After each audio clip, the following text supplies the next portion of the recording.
Chapter 28. May! Jack screamed after her, but either she didn't hear him or didn't care, because she didn't even slow down. As he watched, May barreled into the roofless cottage, plowing right into the thick of the genie's smoke. "What is she doing?" Philip yelled, but Jack didn't wait for the prince. Instead, he took off after the princess. He barely heard Philip swear from somewhere behind him, then raced to catch up to Jack. Running through the genie's body felt like pushing through heavy fog. It was much more solid than Jack would have expected. He threw a brief look above him as he passed through the smoke, just in time to see the Ifrit raise its hands, a tornado forming at the end of each. Merryweather had her eyes closed, and seemed to be humming, only she was humming in harmony with herself, effortlessly voicing different parts of the same tune. As she hummed, a long silvery wand flickered into existence in her hand, and she pointed it at the genie.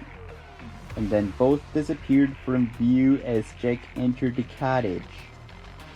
As he skidded to a stop, a bit of the genie's smoke broke off from its body and clung to Jack's legs. Panicking for a moment, he frantically dusted it off him until he realized it wasn't trying to kill him. Outside, a brilliant light lit up the windows, brighter than the sunlight had been before it was blocked out by the genie. Another flash, and the remaining smoke inside the cottage began to swirl around as if it were caught in a tornado. And right at the eye of that tornado was May, running toward the cottage's door, clutching a broken mirror in her hands. She threw Jack a worried look as she blew past him, not pausing on her way back out the cottage door. Jack threw up an arm to catch her, but she ducked under it, not stopping until she barreled right into Philip, knocking them both over. "What are you doing?" Jack yelled to her over the wind, which was now strong enough to make him grab at the doorway to stay on his feet. May leapt up from the ground, but immediately almost lost her footing again in one of the stronger gusts. May screamed something at him, but he couldn't quite make it out over the wind. "What was that?" he yelled back. "I said I'm not gonna let her die for me!" May screamed at his ear. The princess then grabbed the mirror from the ground where it had landed, pushed past Philip, and ran off into the middle of the clearing, Jack right behind her. Above him, tornadoes raged throughout the clearing. But they weren't just air. Somehow the tornadoes seemed to be tugging at the edges of the sky, the land, everything, pulling it all in.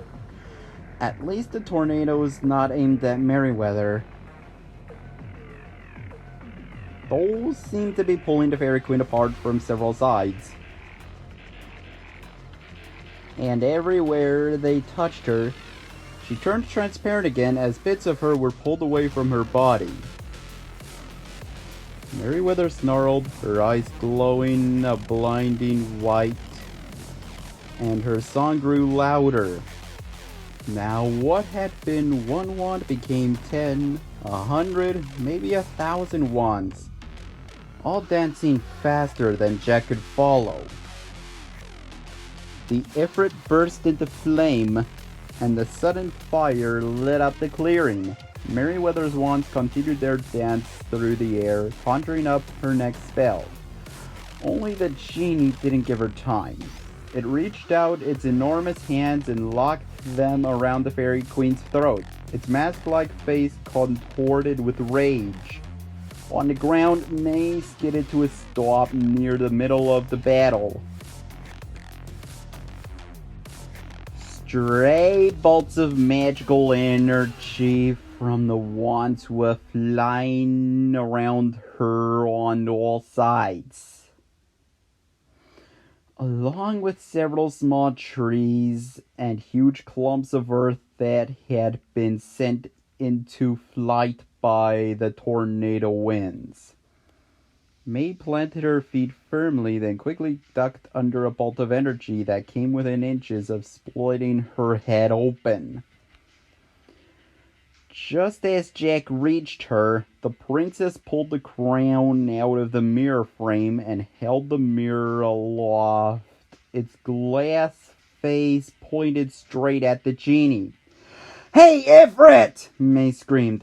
"I pulled your plug! Time to say goodnight!" With a triumphant smile, she braced herself under the mirror and waited for the genie to be sucked back in. Of course, that didn't happen. May, clearly frustrated, brought the mirror down and stared at it, even shaking it a bit. Finally, she turned to find Jack and Philip both staring in horror at the incredible chaos swirling around her. She ducked under the flying tree and took a step toward them. "It didn't work!" she yelled. "I took the crown back out, but the genie's not going back into the mirror." Another bolt of magical energy crashed into the spot she'd just been standing. May looked up, and the realization of what was going on all around her finally seemed to sink in. She threw the mirror up over her head as if to cover herself from rain, but almost dropped it as Jack grabbed her arm, practically yanking it off in his effort to pull her to cover.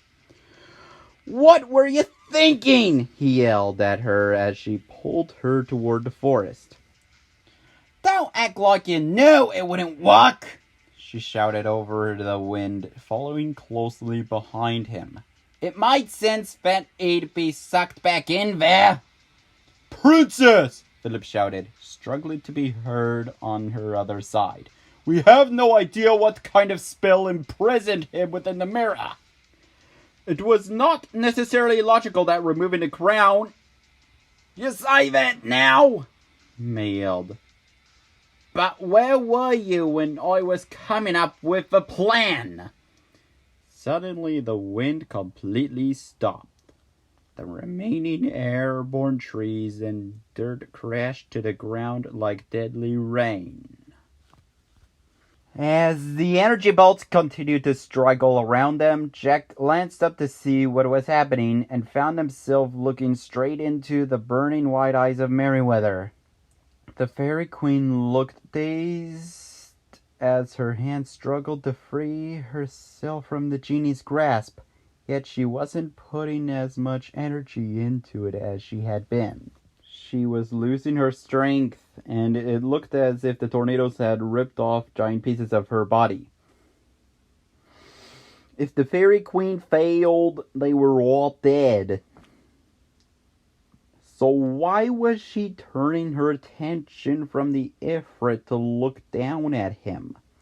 Unless it wasn't him she was looking at.